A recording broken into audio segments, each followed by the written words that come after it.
And now, We're started. We're live. Oh my God, I'm We're nervous already. Okay. Hi. Hi. I'm Sierra. And I'm Pearl. And we are...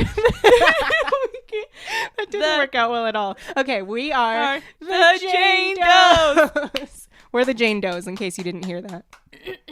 Okay. God. So this is our first time doing a podcast, doing anything like that. Yeah, we're sitting in a room, not really making eye contact with each other. We have two microphones. One is much lower quality than the other. One mic stand, by the way. We're both blushing profusely. It's gonna go great. We're great. I'm sweating. Let's see. How do we start something like this? I guess a little bit about us. You go first. My name is Sierra. Like I said, hopefully you can differentiate our voices. What can I say about myself? I mean, I've always kind of been into creepy things like murder. Not like into doing it, but you know, it's a very interesting subject to me. You know, murder, just creepy things in general. Ever since I was a kid, I wouldn't do like cutesy, you know, Halloween costumes. Like I was never a fairy or an angel or anything like that. In 3rd grade, my mom dressed me up as what we both called a ghost pirate. Wait, I need to see these pictures. I'll find them. I will dig them up for you. Wait, can we post these on the Twitter? And on the Instagram? That's a good subtle way of saying we have social media. But yeah, so I was never like a cutesy kind of girly kind of girl. I was always into like the scary things. I got into murder. Tell me more. I don't know. Who's your first victim? I'm just really into murders, just as like a side hobby. Oh my God. A little tap on the sign. I don't know. I feel like I was in like middle school when my first murder case kind of like came up for me, and I was like, I'm interested and terrified by that. And actually, that's kind of what we're talking about today. So I think you should say a little something about yourself, Pearl. Okay. Well, hey guys, she just handed the mic off to me. She didn't. I have my own mic. I am Pearl. I'm 21. Yep, you are 21. You're right. Good job. I'm watching Sierra sink into her chair. Is this gonna? It's a broke. Okay, that's another thing. I have a broken chair right now. She's on one of my kitchen chairs. This chair, you can't. It leans you back for you. So. Oh. We have a good setup here, guys. Folk, come on, guys. Okay. Come on. So I'm Pearl. I'm 21. I already said that. My mom, since before I was even in the womb, before I was even a thought, has always been obsessed with horror. A thought? Sorry. Go on. I'm Wow. so sorry. I just got called out. Go on. When she was 8 years old, she was reading Stephen King novels. And so that kind of translated to me as I got older. She raised me basically from the beginning, reading me almost only Halloween books. She raised me on the old black and white, like werewolf, vampire, creature from the Blue Lagoon. Black Lagoon. Oh my God, Blue Lagoon is like that. You're nervous. We're nervous. Blue Lagoon is like that really bad incest movie. Which is not what we're talking about today. No, incest isn't our thing. It might come up later, but no. It's very depending quotable. on the murder. I support that quote. Incest isn't our thing. You can quote us on that. And we don't do that. Oh my God. What is this becoming? Okay, go on. And she, like, if you ever heard of Living Dead dolls, have you? I have. Yeah, those were my Barbie dolls. You introduced them to me. Yeah. I think it was like one of the first days we had like a sleepover or whatever. Yeah. You're like, hey, ever heard of Living Dead dolls? And also my baby dolls were Crypt Kitty. Oh my God, I cannot talk. Crypt Kitties. Crypt Kitties. And if you want to look this up on Facebook or just on the web in general, please do so. They're pretty freaking amazing. But I generally grew up in the horror genre my entire life. I've watched horror movies from my early years on and don't think my mom's bad. Mostly my part. My first horror movie was I don't think my mom's bad. I don't think my mom's bad. But you know what? I turned out I'm fine. I'm pretty okay. But my first horror movie was like at 4 years old, and it was Carrie. And that's one of my favorite. The original, obviously. The Carrie. I cannot talk. The Chloe Grace Moritz one came out later. But I watched that one from an early age, and then just constantly would look through her bookshelf. She had a huge bookshelf in our old house of horror movies. And I constantly would look at the covers of those and couldn't wait till I got older. I have a question for you. Oh. How old were you when you first watched Silence of the Lambs? Because I feel like that's a good introduction question for people who are into horror. Because I feel like Silence of the Lambs. Yeah. Fun fact, everyone. I named my dog Clarice. Ooh, good segue. After Clarice Starling, because it's one of my favorite movies. But I think I was around 11, 10. You're 11. I was a solid 8 when I watched Silence of the Lambs. I just sorry, everyone. Whoa! There. That's so funny. We were getting used to Sound. the sound and kind of where the microphone peaks, and Pearl kept peaking the microphone. I'm very So I kept loud. having to adjust the sound levels. It's fine. You're just a passionate person, and I appreciate that. Like, very much. But yeah, Silence of the Lambs, I was a solid 8. My dad was like... Solid 8. My dad was like, hey, do you want to see a fun movie? I'm No. like, hell yeah, Dad. Really? It's like I love Silence Mark. of the Lambs. That was my mom. Yeah, though, come with on, it. Mark. She kept trying to get me to watch The Lost Boys when I was younger. Yeah, Have you seen that one? yeah, my mom That's- also showed me that. That's my favorite. She was in love. That's my favorite. Your current background right my now background on my phone is Kiefer Kiefer Sutherland Sutherland. as David. and that's hilarious. So, get fucked, y'all. Okay. My first swear word. So let's talk about a little bit about the podcast itself and what we want from it. What you're listening to right now is the first episode of season 1. So we're gonna have seasons. Oh God. That's how we've decided, and they're gonna be episodes. Let's call this the pilot. This is y'all.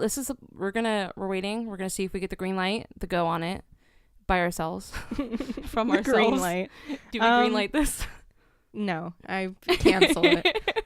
But yeah, the podcast is just about, we haven't found really like a quippy like word to describe it. I guess it's kind of just everything Yeah. creepy that we're interested. Anything that we want to talk about, you know what I'm saying? Yeah. Yeah. Like, I don't know. We don't want to limit it to just like urban legends or paranormal murder. things or just murder.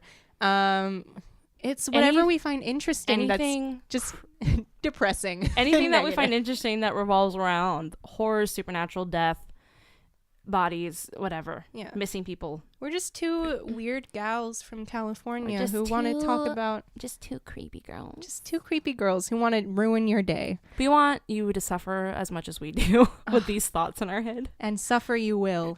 Let's get into our subject for the day. We're segueing. That was a good segue, right? So we're calling episode 1, because of course we pre-named it. We're calling episode 1, Have We Been Here Before? Have we been here before? We haven't.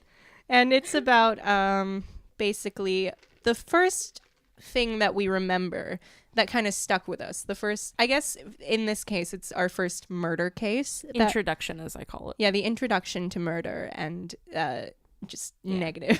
Kind of when it became real Yeah. to our young selves. So we both have our subjects. How it usually is going to work here is that neither of us are going to know what the other one is talking about. Yeah. But right now, I think we both kind of figured it out. Because we talked about this before we even had the idea for the podcast. Yeah. And yeah, we've been talking about it for a while. Should we say how we met? I don't remember. No, I'm just kidding. We met on a film set. We were Wow. extras. And secret. it was right after high school for me, so I was desperately searching for friends. And I'm old. Pearl And friendless. is 80. And I'm not 21. I'm 85. Yeah. So we met on a film set, and we've been friends ever since. And it's miserable. It's the worst. So yeah, how it's gonna work is we're gonna flip a coin to see who. I have a very nice quarter here. It's kind of shiny. It's from what year is it from? I don't care anymore. This bit is over. This was a bit? Yep. Okay. So I'm gonna flip it right now. All right. Wait, heads or tails for you? Oh yeah, I forgot about I call tails. Okay, you call tails, I'll get heads. I don't know where it's gonna land. It just flipped. Guess what? What? It's tails. You're going first. Oh, no, I'm frightened. Okay. Let's get into it. All right. So, hey guys, this is Pearl here, as you know. Hi, Pearl. And I'm going to be discussing JonBenet Ramsey. And my first she was my first introduction, as we said before, to murder and death. And I was walking in a grocery store. I was about 8 years old with my mom. And I remember looking over at a magazine cover, and they were covering... My God, I should have brought my inhaler. Wow. Are you having an asthma attack right now? Low key. That's fine. I'm nervous and The show talking must go fast. on. I'm sweating. And I looked over, and I saw a little girl. And when you're young and you see other children, it kind of intrigues you. Yeah, you like relate to them. Yes. And I saw her on the cover, and I was wondering, because she was really pretty. She's a beautiful little girl. And I remember thinking, what is this? Why? And so I turned to my mom and I asked her, and my mom just flat out was all, honey, let's talk about murder. So I didn't get a sex talk. Instead of I never got a sex talk. I'm not even joking. I got a murder talk. That's, and you know what? I love my mom for it. I was going to say, sometimes that might be a little more important not Yeah. more important, but maybe equally as important. No, sex doesn't exist. I was going to say, I feel like murder occurs a little bit less than sex for What? the individual person. That's news to me. I just whipped out the 20s voice. So this is, I tried my best. I did my best with the research. This might be all over the place, but yeah, so let's get into this. Let's get into it. So let's just jump right into it. Let's just saddle on in, guys. So JonBenet Patricia Ramsey was born August 6, 1990 to John and Patricia Ramsey. Fun fact! Exclamation point. What? She was named after both of her parents. Hold on. Okay, go on. I'm so sorry. Did I spoil it? Hold on. Her first name, according to Wikipedia, is a feminized portmanteau, a blend of two different words into a new word, i.e. smog, which is smoke, and fog, of her father's first and middle names. She was named JonBenet Ramsey. No, she's... No. And then they had to change it because that's not right. Sorry for spoiling your fun fact, by the way. No, I had a parentheses in there too. I should have made that more clear. So her name is a feminized portmanteau of her father's first and middle names. And then I wrote conceited much. Also, her middle name is her mom's name, K. I literally wrote that. You wrote the jokes right into it. JonBenet Ramsey was born December 7th, 1943. He was the president of the company Access Graphics, a computer system company, and his first wife was Lucinda Posh, and they had 3 children together. Her name was Lucinda Posh. Yeah, that is so fake. P-A-S-C-H. Lucinda Posh. Pask? I don't know. I don't care.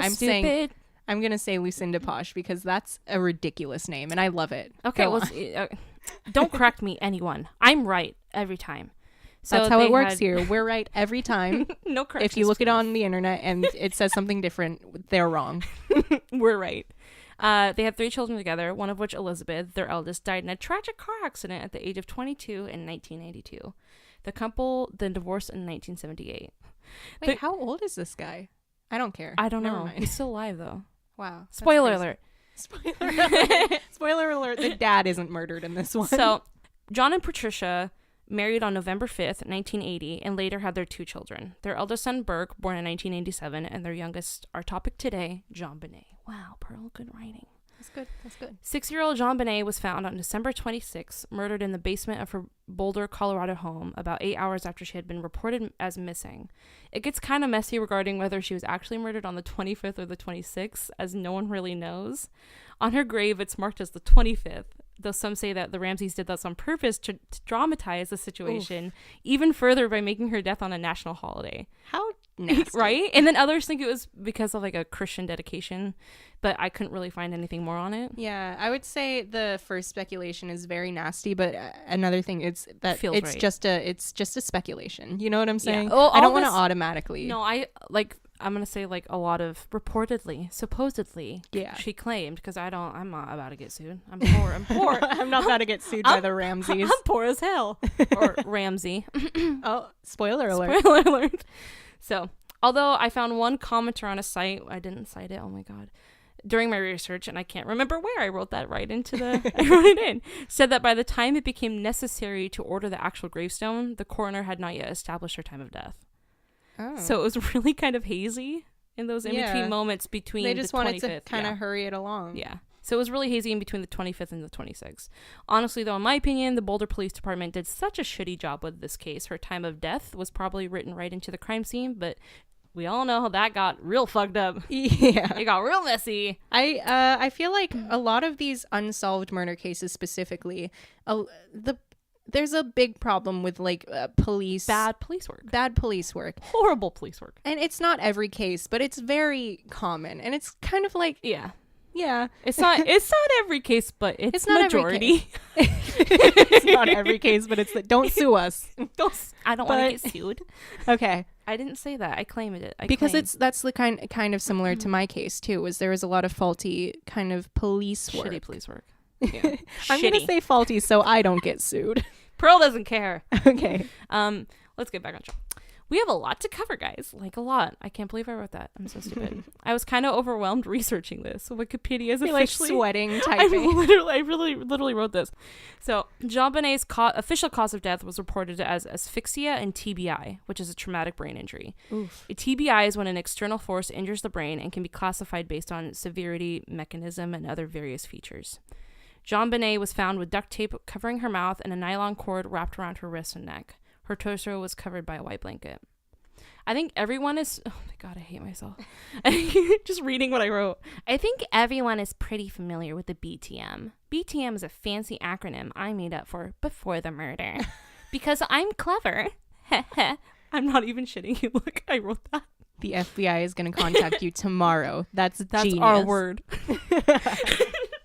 BTM, before the murder. You don't get credit. So that's a new thing on this podcast. Yeah, BTM. Thank you.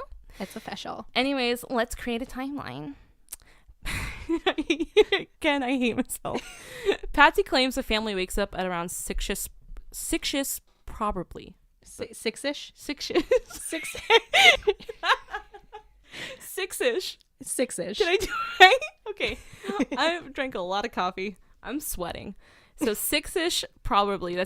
I think that's probably a direct quote. According to police interrogation, it was a direct quote.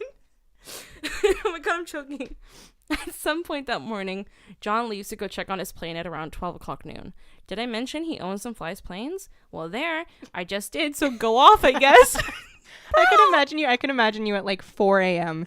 just in an insane info binge. Last night I wrote this at 4 a.m. I was up till 4 a.m. writing this. That's amazing. So I don't know what's in this anymore. I blacked out. It's just it's not even words anymore at this point. It's just keyboards. I'm going off completely of my own imagination and memory. That's fine.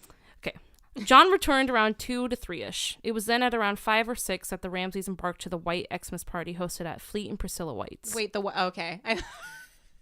I thought you meant like a white Christmas party. I think so. Just I think like they all a dressed white. in white, right? Okay. Is it like I thought one you of meant those like just like a white people Christmas party, which I feel like every Christmas party is just like, let's have a little get together and get like a little Pinot, little cheese dish, maybe a little Merlot if we're getting a little crazy today. I think we're gonna carb it up, ladies. Would you like some bologna? Just or salmon? white ladies of the 90s. So we have some like really fancy crisps. Crisps. Okay. It was said nothing out of the ordinary occurred at the party, and that the Ramsey family seemed perfectly happy at the party. Around 6 p.m., the Ramseys left the Christmas party. They dropped gifts off at friends' houses along the way home. It's not known when approximately the Ramseys arrived home or when exactly JonBenet was put to bed, according to the website I'm looking at, although the Ramseys reported to the Boulder police that JonBenet was last seen alive at around 10 p.m. And according specifically to Boulder Police Department Detective Linda Arndt, it was by John Ramsey. He was the last one that saw her. Not that I'm saying anything. Not that I'm saying anything, but I'm saying he killed her. I'm not biased. JonBenet was reportedly in bed at around 10 to 10:30. Yeah. Patsy was in bed, although according to her, I can't remember exactly, John was in bed around 10:03 to 10:33. Oddly specific? So Patsy claimed John came... Yeah, that's true. 10:33. How do you know to the minute when your husband goes to bed? There's a lot of that in what I was researching. They're very specific. That happens when you overthink something and you really want the police to believe you or the public to believe you. Yeah. I'm not okay. That's supposedly. I don't want to speak in like definites, but 10:33. I don't even know what time anyone does anything. No, that's real. That's down to minutes, and it was sus to me. It's sus. At around 10:30, Patsy was in bed, and she said, I can't remember exactly when, and she then said John was in bed around 10:03 to 10:33, which is still the threes. Specific. Like, do you look at your clock every time someone does something? No, but unless there's more. There's more regarding threes. I'll come back to later. So Patsy claimed John came to bed probably just a few minutes after she was in bed. but she said 10:33. Yeah. So according to John and Patsy, they claimed they were not awakened during the night. At around 12 a.m. on the 26th, see, I never knew this stuff. This is all news to me. Ooh. I was like, girl, I'm shook. That's why I love research. I You know. can find out little tiny details. So at around 12 a.m. on the 26th, a neighbor, Scott Gibbons, looked out his kitchen window and at the Ramsey residence and claimed to observe the upper kitchen lights on and dimmed low. At around 2 a.m., another neighbor, Melody Stanton, claimed to have heard a scream. Oh. Yeah, so I've never heard this. She heard it from out there, but within the house, the Ramsey parents didn't wake up. Apparently, we're not disturbed. Okay. Mm-hmm. Okay, you with your threes and you're not waking up. It's coming up. Okay. Right here. So at 5:30 a.m., John woke, and supposedly at 5:33, Patsy rose too. She just really likes the threes. And so I wrote here, I'm really sus about how these bitches are doing things 3 minutes apart from each other. You call the parents of a murder victim bitches? I'm sorry. No, oh my God, I'm not a bad person. It's not that. It's not about that. Bitches is just a cool California slang word. I mean, kind of. But I said 3 minutes apart from each other, so it's weird and oddly planned out. Am I right? Sierra just knocked her headphones off. My headphones blew off from this information. Shook. The shock her headphone. Oh my God, what are you doing over there? I'm trying to fix everything, Pearl. Oh my God. Okay. Stand by. Okay, we're back. Hey, gamers. We're back. Oh no. This is Twitch. Okay. So they had planned to rise early because of a supposed trip to Charlevoix, Michigan. Let's say yeah. I've never heard of this place Good. because Okay. it's in Michigan. Again, I'm right. I'm always right. This is I'm law. sure it's a lovely place. This This is is law. a French name. This is true. So I find this weird and don't know why no one has really mentioned this, but apparently Patsy put on the same outfit she wore the night before. What the fuck, I wrote. Okay, but honestly, sometimes I do that. No, I'm wearing an outfit I wore yesterday. What are you talking? I'm literally wearing the same outfit I wore yesterday. But also, if you're like rich and you're like, you know. Well, just like seem like her type of person. Your phone's ringing. Oh yeah, it's a spam caller. Sorry, guys. Stop interrupting. Sorry, us. guys. It's a brief interruption. So another weird detail is that Patsy apparently rinsed out a jumpsuit JonBenet had either worn the night before or was going to wear. Either way, rinsed it out at 5:33 in the morning. Okay. in the morning. So either way, weird. She also apparently put clothes for the trip into a plastic bag, and then I wrote, Patsy, what the fuck? I don't know what's wrong with me. It's 5 a.m. I'm sleepy. I'm half asleep You're writing crazed. this. So at 5:45 a.m., Patsy, this is oddly specific again, went down the back stairs towards the second floor to the spiral stairs towards the ground floor. Damn, she has 2 sets of stairs. It was there on a step near the bottom of the stairs where Patsy supposedly found the ransom note written on 3 sheets of paper that had told her JonBenet was kidnapped. I forgot about the ransom note. Yep. This ransom note's crazy. Yeah. So the reported approximate time JonBenet was reported missing was 5:45. The Ramseys reportedly checked in on Burke, JonBenet's brother, who's apparently asleep in his room. At around 5:52, John was downstairs reading the note and Patsy was calling the police. Patsy then proceeded to call several other friends and family members to report JonBenet's apparent kidnapping. At around 5:59, again, weirdly, oddly specific times. Yes, Patsy. A.m., officers Carl Vitch and Rick French responded to the call, though it's not clear when they arrived at the house, only that it was a few minutes before 6 a.m., but somehow someone said it was 5:59. Followed by Detective Linda Arndt. It was reported that Rick French read the ransom note upon arriving at the house and then proceeded to conduct a quick search of the house. According to police statements, Officer French came to a door secured with a wooden latch, paused in front of it with a moment, but ultimately ended up walking away. Apparently, French's reasonings for not opening the door in the basement was due to the fact that he was looking for exits the kidnapper might have used. Okay. So he never checked that. He just walked away. He stopped for a moment, pondered it, and then walked away. It's always those moments, like, I know that he didn't know what was behind that door, but those moments where you just miss out on, like, I don't want to say gold buddy. mine. You missed out. Because it's not a gold mine. That's a very But positive word for a very he literally negative walked thing. past. Yeah, the place. Around 6:03 a.m., family friends Fleet and Priscilla White, remember the people who whoa, That was a chair. That was a broken chair. the people Go on. who hosted the party. Yes, the the night white. before. Fleet apparently searched the basement himself. He took it upon himself. He claimed that the lights were already on in the basement and the door in the hallway leading to the basement wine cellar room was opened, even though they just said it was closed Okay. and latched. He continued on further to claim that a window in the basement playroom was broken. He then states that there was a suitcase under the broken window along with a broken shard of glass on the floor. He doesn't reportedly remember if the window was opened or closed.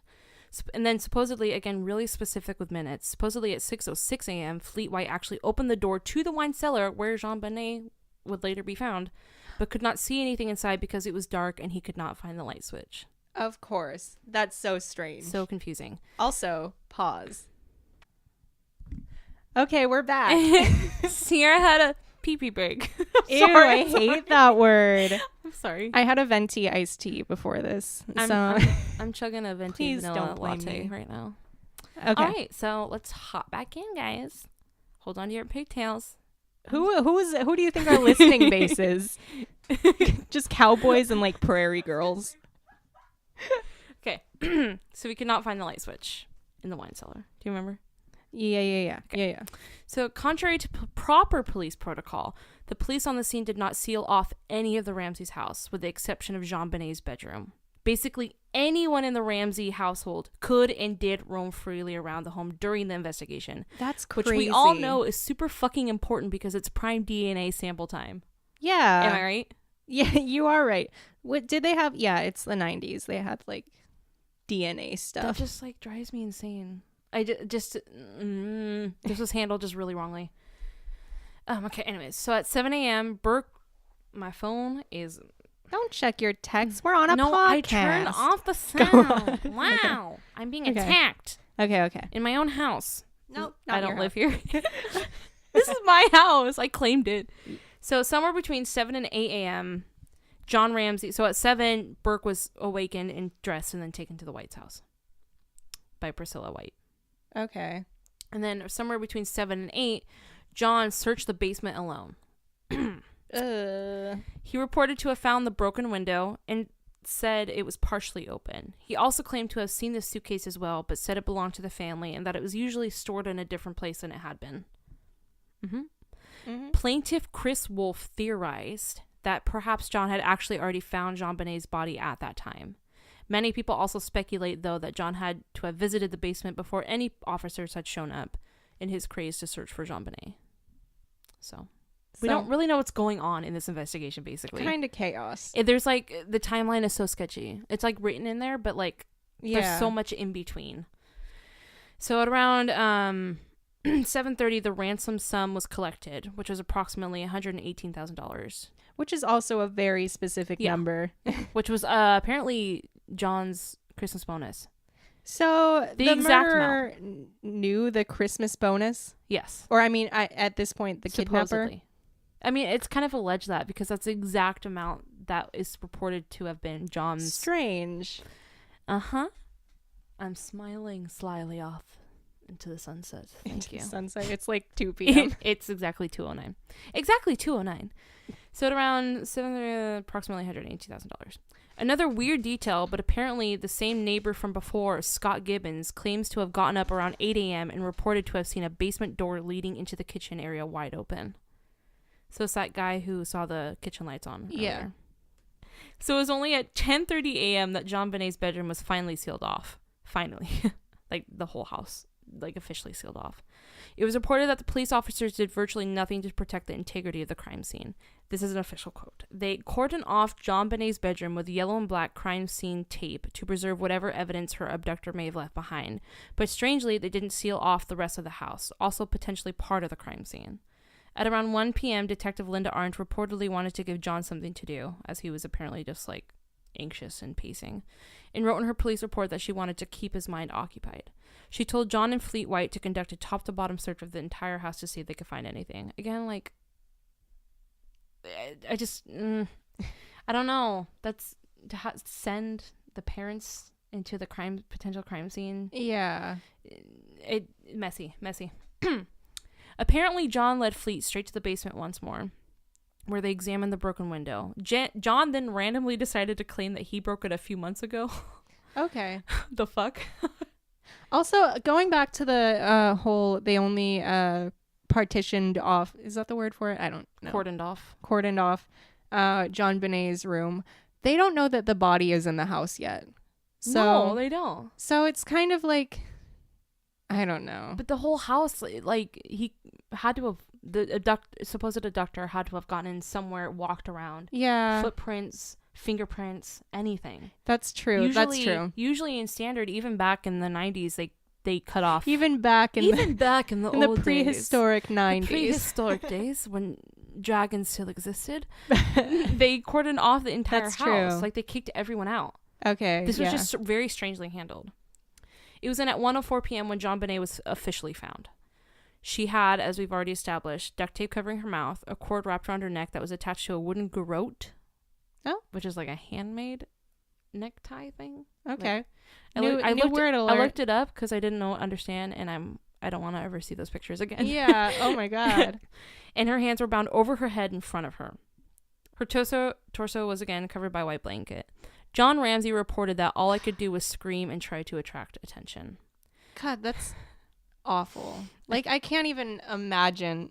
No, I was writing this at like 2 a.m. and I kind of was spooked and I had tears in my eyes a little bit. Oh my God, how old is she? She's 6? A 6-year-old. And just seeing it, I can't imagine. Anyways, that might explain these next actions. The beginning of the sentence is, dumbass John Ramsey. Oh my God. I was in a fiery mood last night. Some of this, I'll try to find the websites and maybe link them somewhere that I research, and they'll tell you like the official timeline and where they got the information from. Because I feel like that's kind of important. Yeah. So John Ramsey decides to rip the duct tape off her mouth and untie her feet. Oh my God. Untie her hands. Not her feet, her hands. Fleet White had gone back upstairs to call an ambulance. John Ramsey removes JonBenet's body from the crime scene and carries her upstairs, setting her down on the floor. And even more upsetting and very unclear why, Detective Linda Art decides to pick up JonBenet's body, again, a detective, and move her to the living room near the Christmas tree, where she was apparently reported whispering "my sweet little angel" over and over again to JonBenet's body. The detective? Yes. See, these are details I never knew before. Yeah. Is that not disturbing? What? That is a very... My little angel, whispering that over and over again. Who are you? That's so strange. Who are these people?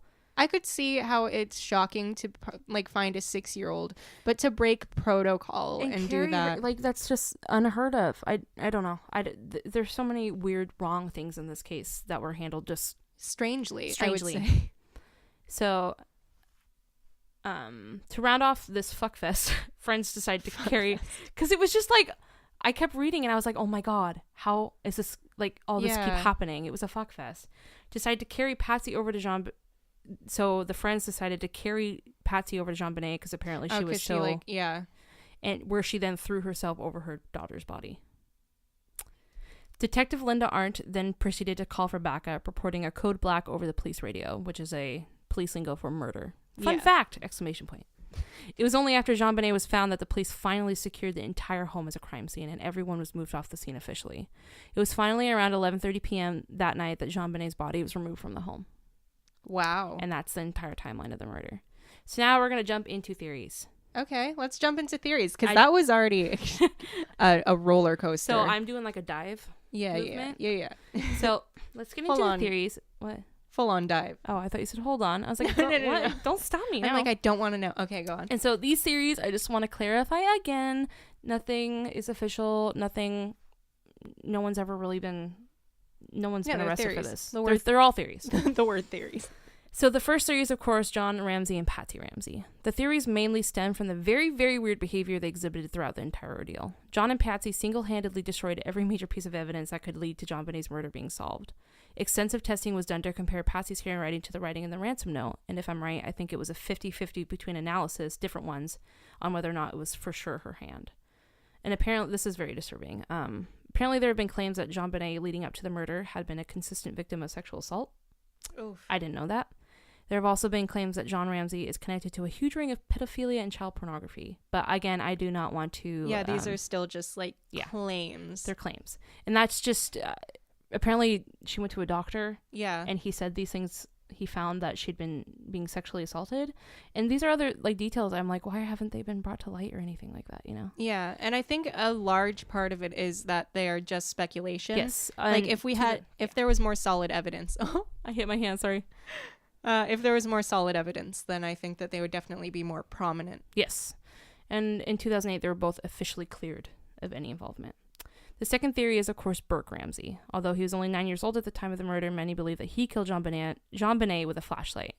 JonBenet was, of course, reported to have suffered a blow to the head, as we talked about earlier, and apparently there's a flashlight in the kitchen where the two had reportedly eaten pineapple before bed. People also believe the entire staging of the ransom note was in order to protect Burke from scrutiny and arrest. The CBS special, The Case of JonBenet Ramsey, apparently had professional investigators look into the case, and apparently, again, keyword, professional investigators look into the case and interview friends and family of Ramsey's, and they concluded Burke as a likely culprit. In December 2016, Burke filed a lawsuit against CBS for a jaw-dropping $750 million. Okay. Again, all speculation, nothing is legit. The fourth theory I have for you is, of course, John Mark Carr, who has already been arrested multiple times for child pornography. He claimed to have been in the house the night of the murder and also claimed that he saw JonBenet die, but wasn't the one who murdered her. So he claimed it himself? Yeah, he was in the house. Do you know if he knew the family? I don't think so. Okay. I don't think they had any clue who he was. I think he was just a random criminal. A random criminal who claimed yeah. this. Yeah. Who claimed he was in the house, but he didn't see the murder. Yeah. That's so strange. Oh, he saw it. He claimed he saw it. He didn't do the murder. But he wasn't the one who did it. A direct quote from him is, "Nobody wanted that little girl to die that night. Nobody. Her death was on accident. I was with her when she died, but I was not the person who caused it." Carr reports to know the identity of the killer and that he himself staged the entire crime scene in order to throw off police. He was ultimately cleared of any charges after none of his DNA matched any of the DNA at the crime scene. Yeah, I don't think he's a very solid... I think he's just a crazy guy. Yeah. And the fifth and final theory I'm going to present to you today is a theory of Bill McReynolds, a Santa Claus impersonator, we all know this one, that was at the Ramsey house dressed as Santa Claus 2 nights before JonBenet was murdered. There was a card reportedly given to JonBenet by Bill stating that she would receive a very special gift after Christmas. Weird. Yeah. The weird hair-raising message on the card led many to believe he was the murderer. Bill claimed innocence until his death in 2002. Yeah. And to round it up, Patsy died from ovarian cancer on June 26, 2006 at age 49. I didn't know she was that young. Yeah. She's buried next to JonBenet's body. John, after his wife's death, met a one Beth Holloway, the mother of the infamous Natalie Holloway. Really? A student who had disappeared in 2005 whose story is widely known and investigated. I didn't know that. Mm-hmm. I could see... Yep. I could see how no one could really understand what you're going through. Yeah. Besides someone who went through a similar thing. So I could see how they connected and Are they married? Or no. Are they... Okay. They began dating, although it is not known when they separated. Oh, okay. And he apparently claimed it was just like a friends thing, but yeah. they were dating. He then went on to marry his third wife, Jan Rousseau, in 2011. He still holds his pilot license and still owns 2 planes. Okay. And that's the murder of JonBenet Ramsey. Wow, good job. I don't know if that was clean. Is that good? It was. Did I present liked it. a good timeline? Oh my god, I'm thirsty. I dig it. See, that murder case, it's so infamous because of the circumstances and because of what went on. Mm-hmm. I hope that one day it's solved. You know? That's why it's even to this day, from 8 years old to 21, it has still lingered in my mind. It sticks with you because it's crazy. And just look, if you look at pictures of her, such a sweet little girl. Yeah. Such a it's disturbing. Have you heard of that documentary on Netflix? Oh, I forget the name. Casting JonBenet Ramsey? Casting, yeah, that one. Have you seen it? I watched it. Yeah. Okay. Yeah. That one is so interesting because it takes the speculative stories that all of the people have. They I don't know what they did. They had a casting call. Yeah. Right? For the Ramsey family. Yeah. And then what they did was they had them tell a story of how they think it happened. And then what happened is they acted out their own stories, which is insane. Okay, maybe I didn't see this. Okay, we have to watch it. We literally have to watch it. Oh my goodness. I don't think I saw that. So they acted out the stories that they told and the speculations, and all of the stories were so different from each other and just so, like I said, full of speculation. And someone would be like, well, I think the mother did. I don't know why she's Southern. I think the mother. But a lot of people who auditioned, quote unquote, no, they literally auditioned. Never mind. Yeah. They, they were from that town, and they talked about the hearsay and the news that was going around. It's a crazy documentary. Yeah. I recommend it. Not for the truthful information, but I recommend it for different outside perspectives, or just how much one story can get out of hand from word of mouth or from just media speculation. Yeah. Well, anyways, can I say to people, if they have any of their own theories, can they tweet it to us? I mean, sure. I want to read them. What is our Twitter? It's at we have a Twitter and we have an Instagram. I should mention that. Our Twitter is the Jane Doe's Pod. Like the Jane Doe's Pod. Yeah. POD. And our Instagram is at the Jane Doe's Podcast. Yep. Come find us and tweet me your theories because I wanna know. I'm sure I did not cover all of them. Yeah. And also like just tweet any information you know because I'd like to read it. All right, that's JonBenet. On to you, girl. Yes. So, my story, I almost didn't do this one because it's so goddamn popular. It's so, everyone's heard of it. Wait, do I know it? Of course you know it. Okay. Everyone knows it. But I decided, because it is truly the first, murder case or, the first thing that I, got obsessed with, Yeah. that I got truly interested in. Mine's pretty popular. Oh, yeah. Obviously. They're both pretty popular. Yeah. It's a good way to start. Something familiar. Mine is the murder of Elizabeth Short, a.k.a. the Black Dahlia. Dahlia? I don't know. It's preference. It's whatever. Words don't matter on this podcast. Nothing matters. As I just proved. So, yeah. Let's just start. Yeah. So, on January 15th, 1947... Betty Bersinger, who I hope I'm pronouncing her name right as well, Betty Bersinger and her 3-year-old daughter decided to go on a walk on the LA streets. Ooh. Right? They were going to... I've heard both. This doesn't really matter in the story. I just want to set the ambiance. I've heard that they were going to a shoe shop, and I've also heard they were going to a car repair shop. Doesn't matter. Again, preference. Whatever you want to imagine it as. It's your story. So they passed the Lamont Park area of Los Angeles, and they passed an empty lot in the Lamont Park area. Betty saw what she initially thought was a discarded store mannequin in an empty lot. So the more she looked at it, she realized that it was actually a dead body.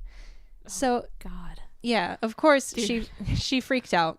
She ran to the nearest house she could find, and she told them to call 911. Which is, could you imagine just not having a cell phone and also finding a body? Oh my God. You just brought that to my attention. Privileged millennials. But could you imagine having an emergency on the street and going, oh my God, I have to find the nearest phone. I have to. Which I guess, okay, if you were mugged or something, you wouldn't have a cell phone. But it's still just terrifying thought, spine tingling. Unless you had an Android, no one wants those. But yeah, so she found the body. She called the police. They came, and what they found was a body that was posed. Its arms, her arms were above her head. Her legs were spread apart. She had cuts and abrasions all over her body. There were rope marks on her wrists, ankles, neck. She also was bisected. I wrote dissected and then I crossed it out because that's not the word. Yeah. She was bisected, which means cut in half, and her body was drained of all of its blood. I didn't know that. Yeah, it's messed really? up. And yeah, I don't mean to sound excited. No, but it's very disturbing. Yeah. And then most famously, she had a Glasgow smile, which is where someone takes a knife and they cut from the corner of your mouth to your ear on each side to make a smile. Millennials think Joker. Yeah, the Joker has a Glasgow smile. So she has that. So, of course, due to the insane circumstances of how her body was found, the police were there soon after. Onlookers came, and then reporters, way soon. So detectives said that the crime scene was trampled because of how many people were there, and a lot of evidence was just kind of destroyed, supposedly. Yeah. So, the autopsy report said that she died from hemorrhaging due to the cuts on her face and multiple blows to her head and face. Not the bisecting? No, because... Good segue. Oh, you're welcome. Bruising, or lack of bruising, I should say, showed that she was cut in half post-mortem, and that most of the disfigurement of her body happened after her death. Does that go same for the blood draining? Yeah, same for the blood draining, yeah. And She didn't feel that. there was a tattoo of a rose on her body, which they realized after she was identified. But there was a tattoo of a rose on her body that was cut out of her skin. What? Yeah, so the murderer supposedly kept a piece of her. Oh my god. What? Her breasts and genitalia were mutilated, but she wasn't raped. Supposedly she wasn't raped. There was no sperm found on her body. Shortly after that, they discovered that this was the body of Elizabeth Short. So, insane already. Yeah. Really disturbing. The circumstances of how her body was found, obviously it was meant to be found. It wasn't hidden. Yeah. It was posed. Oh, definitely. And I've heard the story before, but hearing the details never gets old. Yeah. Looking at the It's pictures never gets old. It's so messed up. It's shocking every time. So yeah, a little bit about Elizabeth Short. She was born in 1924 in Boston, Massachusetts. She moved around a bit, but she was mostly based in Massachusetts. Mm-hmm. So she lived with her mom, her dad, and 4 other sisters. Here's something that's crazy that I found out as I was researching fact, this. Exclamation point? Yeah, a crazy fact. So in 1929, Elizabeth's father goes missing. What? Yeah. And the police search for him, and eventually they find his car next to a bridge along with some of his belongings. So he allegedly has committed suicide, but they never find his body. What the fuck? So how old is Elizabeth? She was born in 24, and then in 29, her father, quote unquote, commits suicide. That's 5 years old. I don't do math. Sorry. We don't do math on this podcast. No, go away. But in 1942, he pops up again in Vallejo, California. What? So essentially what he did was he faked his own death because he was, I guess he was financially unstable, or he didn't want to that's a good reason. care for the family anymore. So he's like, I'm just going to fake my own death, which is such I feel like that's such a 1920s thing to do. Yes. Just fake your own death and then move to California. You know what? I'm really poor right now. I'm going to move to the Gold State. I think I'm leaving. Yeah. Bye. Have a nice funeral for me. So Elizabeth thought, he sounds like a good guy to live with. Oh, no, honey. So she goes, Elizabeth. So she moves in with him to Vallejo, California. It's partially because she does want to move to California and live that, kind of actors. The life we all want. Yeah, it's basically, it's the golden age of Hollywood. It's very glamorized over here, and it's very, there's starlets everywhere. Over here. It's a different appeal. Your preference. But again, not all of California is the same. She's moving to Vallejo, not if not LA. If y'all have never been to Vallejo. It's Vallejo. It's Vallejo. It's a lovely place. Don't sue us, Vallejo. Sue us. So she lives with him for a short amount of time. But it's tense over there. Elizabeth's father thinks that she's a freeloader. She doesn't really pay rent. She doesn't do chores around the house. She hasn't really gotten a job. Look who's talking, Daddy. I feel like he owes her a lot. How dare you? If I ever faked my own death and my kid wanted to live with me, I'd be like, here, I'll give you everything. I'm so sorry. Listen here, kid. I didn't fake my death just to have you freeloading off of me. Yeah, exactly. So he kicks her out, ultimately. So he's like, bye. I think she's, what is it, 42? I want to say 17. Let me do a little. Only 17? Let me do a little math. 1 second. My God. Right? Jesus. Yeah, she's 17. Yeah. Wow, that took a while. I'm sorry. I failed math in high school. I wouldn't have done any better. So yeah, kicks her out at 17. She moves around California doing odd jobs and kind of couch surfing. She also supposedly does this thing, kind of like a survival tactic, where she regularly goes on dates with men just for free meals, because she can't afford food. And that's the life of a woman. That's so sad to me. That's so sad, but it's also just so dangerous. Yeah. And it's something that she felt like she had to do to survive and kind of continue to live in California. Yeah, the 20s were nuts. Yeah. 40s. She did get arrested for a second for underage drinking. What? Yeah, she got arrested and the police sent her back home to her mother. But she moved to Florida and then eventually made it back to California. Honey. Yeah, so she has some really dope headshots. Or not headshots. What are they called? Stunning. Mugshots. Mugshots. I bet she's beautiful. You could save a lot of money by just getting mugshots for legit, free. 110 as we're and both using them as your headshots. We're both actors, by the way. I just want to clarify that. Honey, I would use a mugshot 10 out of 10. Would do. Would get arrested just for a free headshot. But solid advice from us. Get arrested to get free headshots. This is how we do it here. So, she meets a man named Robert Manley. Very nice. So Robert Manley... I'm sorry. Robert Manley is a married man. Ooh, not so manly. Scandalous. To be manly. You don't deserve your name. So yeah, he's a married man.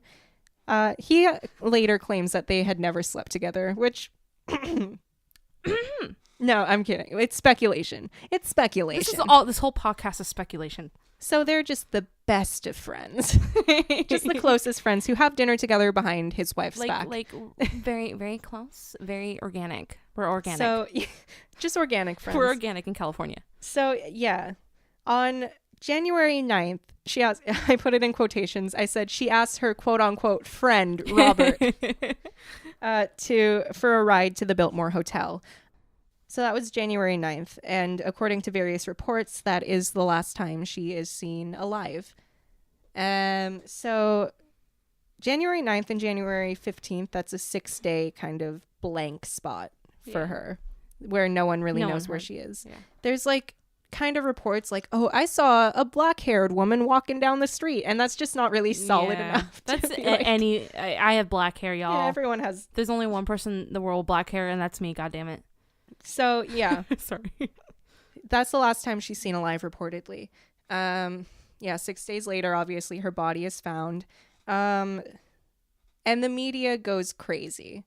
Yeah. As they do. Yeah. As they do in the 1940s. Yeah. That was kind of, when a story is as insane as that, then especially the trashier tabloids, they're going to have a great time just kind of trying to get you to buy their papers. Yeah. So they're going to kind of make speculations. They're going to make just claims that are crazy.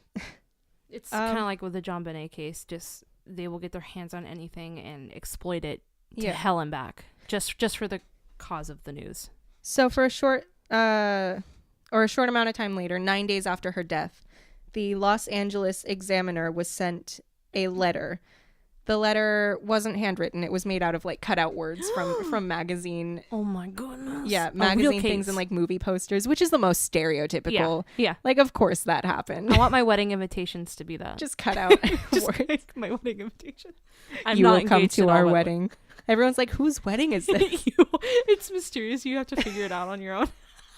So they got a letter made out of cutout words that said, Los Angeles Examiner and other Los Angeles papers, here is Dahlia's belongings, letter to follow.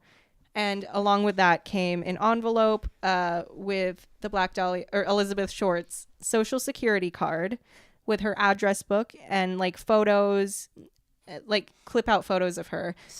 So I had personal belongings. I had no clue about this letter. Yeah. So this is like legit because they actually had all her stuff. They had all of her stuff. And the hell? Yeah, it's crazy. We still don't know like where the letter came from, who sent it. And part of that is because it was doused in gasoline. The letter and her belongings were doused in gasoline, and gasoline takes fingerprints off of things. Fun fact for all you murderers out there. Useful information for me. Oh God. I'm going to ruin someone's life. So, for my wedding invitations. They got that. There was another handwritten letter. Another handwritten letter that was sent to, oh God, it might have been the Examiner. I didn't write it down. we're just starting. Crime. It's fine. It's fine. We're pros at this. We've done this a lot. But another thing that our good friend, the Examiner, the newspaper, did. So the way you said that, your eyebrows. Elizabeth Short's mother didn't know that this was all going on. She was in Massachusetts. No.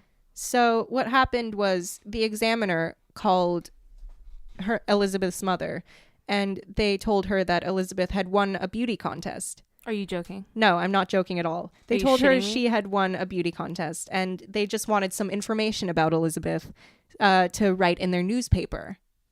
And then after... Okay. Yeah. I'm furious. I am furious. After her mother gave the information to the Examiner, they were like, oh yeah, your daughter's dead. Which is so fucked up. Like, it's so messed up. I'm speechless. That they would go to that extent to call the mother before she even knew that her daughter was murdered. And to like, trick her like that for information. I don't have anything to say. It enrages me. It's like, this filthy. This happened in 1947, and It's filthy. still mad. Like, Elizabeth, honey, I'm so She sorry. deserved better. She deserved better. Freaking Examiner.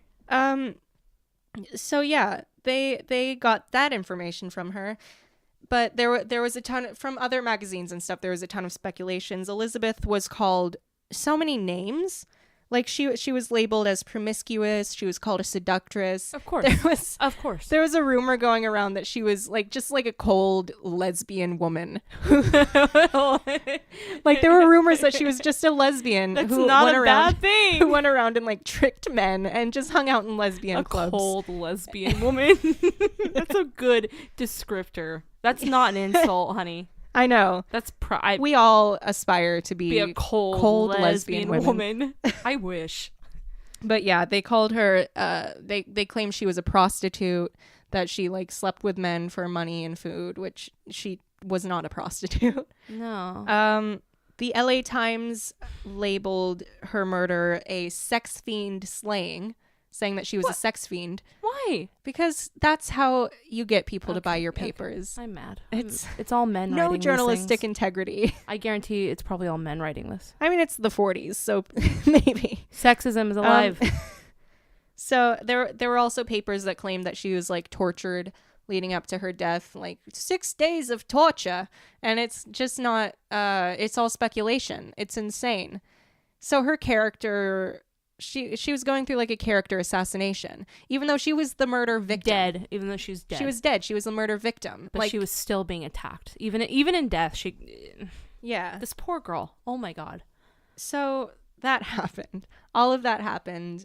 To this day, it's still an unsolved murder case. Mm-hmm. There are a few suspects. There are 3 of them that kind of stand out to everyone. So the first one is our man, Robert Manley. Ooh. Who is, he was the last person to see her alive. He was a married man, and they had a friendship. A good friendship. Good friends. So he, of course, he was kind of like the prime, like the immediate suspect that people thought of, that the cops thought of. He was cleared of the murder because within the week that she was missing, he was somewhere else. He was in San Diego. I just rolled my eyes. He also passed a 1947 polygraph test.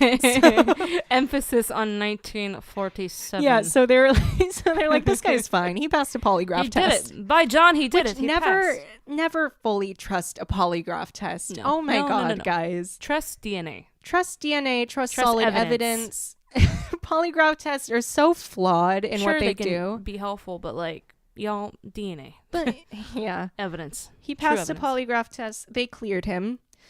He was later institutionalized for hearing voices, just kind of things like that.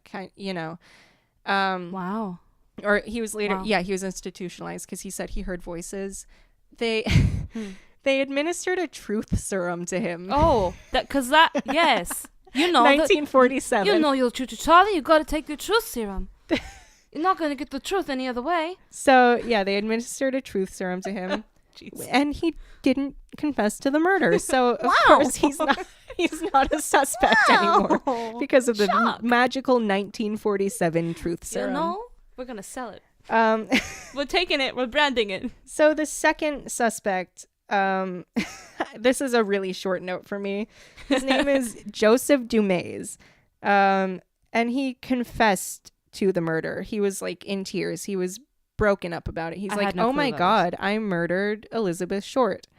And then the police were like, no, you didn't. You were on your military base the whole time. So he was immediately cleared. What the hell? Yeah. So What? he convinced himself that he had killed Elizabeth Short.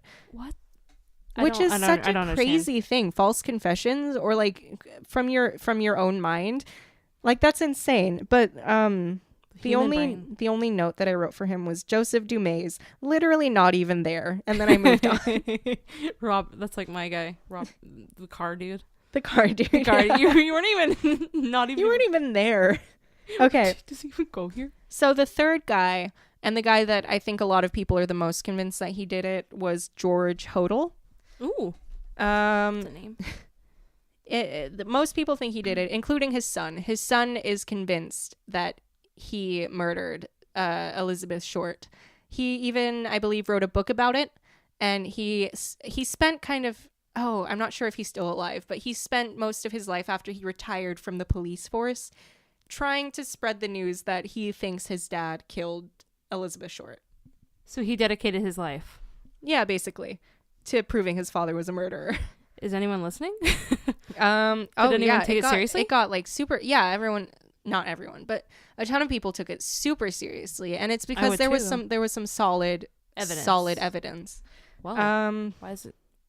The first part of it was that he had a secret room that no one was allowed to go into. What the fuck? In his house. Wait. No one was like, you can't come in here. This is a man cave. You know that secret room that all of our parents have that you're never allowed to go into. Like, yeah.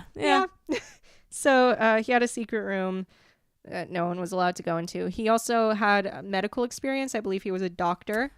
So the bisection was performed by someone who kind of knew the human anatomy. And it was made with like scalpel-like precision. So obviously you kind of had to own a scalpel first, possibly. Yeah. So that's another solid piece that everyone's like, oh, okay, yeah, he probably killed her. Yeah. What else? This one, I'll have to show you the picture. So, the son found a picture in George Hodel's wallet of a woman with dark hair.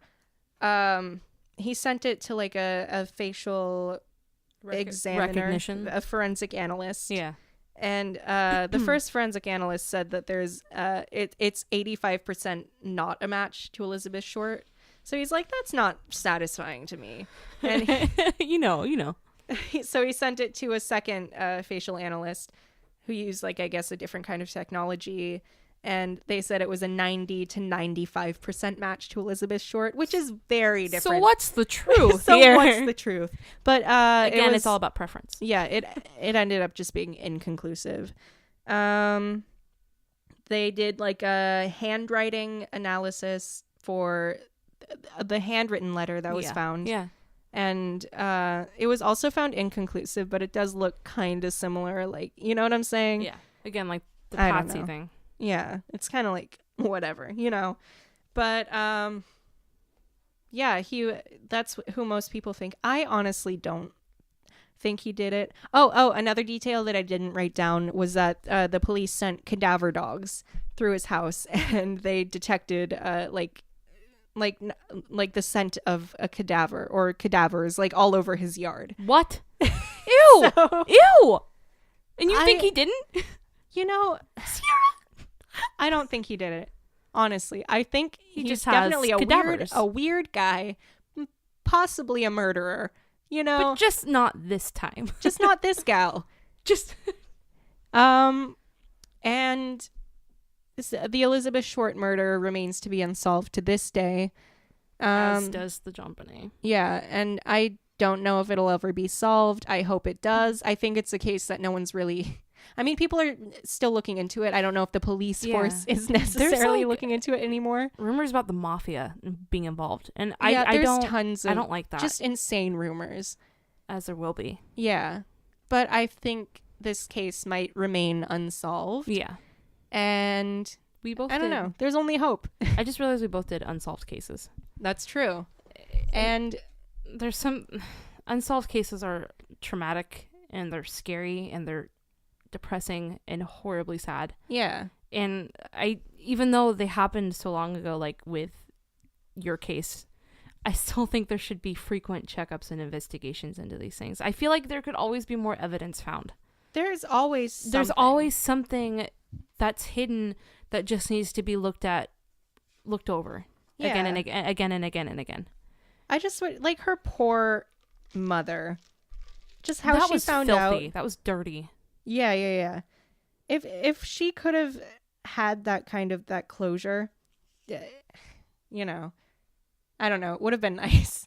Nice is an understatement, but yeah, that's the same with, like you said, any unsolved case. It's kind of about the closure. It's about getting justice. Yeah. It's not just about like finding who killed the victim. You know what I'm saying? You have to remember another like victims, the family of the victims are also in many ways the victims themselves. Exactly. Because they're the ones that are still left here to deal with the aftermath of what happened. Yeah. And they don't have anything.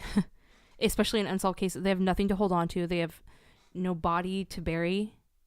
So it's heartbreaking. It's heartbreaking. And yeah, I think this case specifically stuck with me because of how much anger I felt. Like at first, I found out about it like in middle school, I believe, on like one of those kind of cheesy Hollywood documentaries of like, whoa, craziest Hollywood murders. Yeah. But the more I looked into it, the more I saw like a woman that I could relate to. Like she was 22 at the time of her death. We're in our 20s right now. Yeah. I had that kind of pipe dream of like going to Hollywood and finding success. And, every young actor does. Yeah. And it's scary.